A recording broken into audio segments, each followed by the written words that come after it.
Hi friends, welcome to my channel. పిల్లలు పెద్దలు ఎంతో ఇష్టంగా తినే మరమరాల లడ్డూని ఇంట్లోనే టేస్టీగా, హెల్దీగా, సింపుల్గా ఎలా తయారు చేసుకోవాలో చూద్దాం రండి.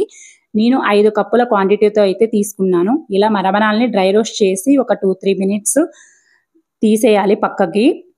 తర్వాత అదే బాండీలో 1.5 కప్పు బెల్లం అయితే వేసి కొంచెం వాటర్ పోసి పాకం రానియాలి. ఉండపాకం రావాలి గట్టిగా. ఇలా పాకాన్ని మధ్యలో చెక్ చేసుకోవాలి. తర్వాతకి ఒక స్పూను నెయ్యి, హాఫ్ స్పూన్ బేకింగ్ పౌడర్ అయితే వేసాను. బేకింగ్ పౌడర్ వేయడం వల్ల మరమరాల లడ్డు అనేది చాలా క్రంచీగా వస్తాయి. అలా ఉండపాకం వచ్చాక మరమరాలు వేసి అలా మొత్తం కలుపుకోవాలి. ఇలా సింపుల్గా మనకి ఏ సైజు కావాలంటే ఆ సైజులో ఉండలైతే చుట్టుకోవాలి. అంతే, ఎంతో టేస్టీగా ఉండే మరమరాల లడ్డు అయితే రెడీ అయిపోయాయి. పిల్లలైతే చాలా ఇష్టంగా తింటున్నారు. అందులో మా పాపకైతే చాలా అంటే చాలా ఇష్టము. చాలా బాగా వచ్చాయి.